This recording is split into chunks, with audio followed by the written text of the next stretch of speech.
شیخ حسن جان سے نور الله مرقده یو واقع بیان کړی و.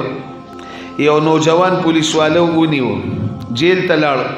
کله چې جیل ته لاړ دومره غلاګانې کړي او دومره قتلونه کړي چې سزا موت شو. پانسی ورته ورول.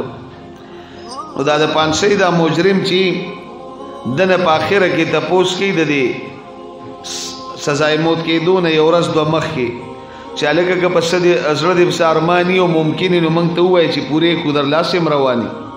دې نوجوان نه تپوس کوي په زړه دې څه ارمان شته؟ نو دې ورته وایي چې نور څه ارمان خو مې په زړه نشته، او کور کې مې مور د هغه له ملاقات له راولي. هغوی ورته ویل دا خو د ډېره معمولي خبره وکړه. موږ ویل چې ته به څه وې؟ مور ته ورله سوال جواب وکړي د بچي ملاقات له دې راشه. مور یې چې راله جړلې چغې شورې وی او زوی سره ملاقات وکړو. د جنګلو نه بار مور جاړي، جنګلو کې دننه زوی جاړي. مور ورته وی بچی برباد شو، زما امیدونه ارمانونه تمناګانې هر څه باندې خاورې واوړې، ته سزای موت شوې. هلته ورته بچی جړل.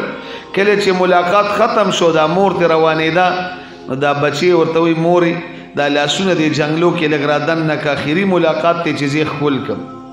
مور چې دا دواړه لاسونه جنګلو کې وردن نکړل، زوی تې ونیول رایخ کړل او چکونه پې شروع او داسې چکونه پې ولګول چې خوږې کړه او هغې نور هم چغې زیاتې کړې. پولیس والا را منډه کړه، یا ظالمه لیونې شوې، پاگل شوې، بدبخته، دماغ خو دې کار پرېښود، دا خو ستا مور ده. ځان یې په جړا مړ کړو، ته ورته په لاسونو چکونه لګې. هغه نوجوان ورته وایي نه لیونې م او نه مې دماغو کار پرېښی او نه پاگل یم، سم دم یم. خو دا مور مې هم دې له راغوښتې وه. دې مور ما سره خیانت کړی دی، دې مور زما تربیت نه دی کړی، دې مور زما حق نه دی ادا کړی.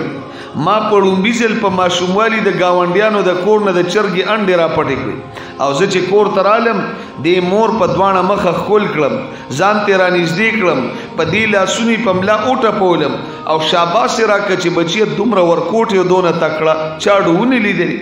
که په دغه ورځ دې مور مالې سپېړې را کړې او مالې سزا را کړې او زی پوی کړې وې چې غلا دې وکړه، حرام دې وکړه، الله دې خفه کړه، استعمال ناجایز دې او شا به دا واپس ورسوه، نن به ما نه دونه غټ غل ډاکو او قاتل نه جوړېده.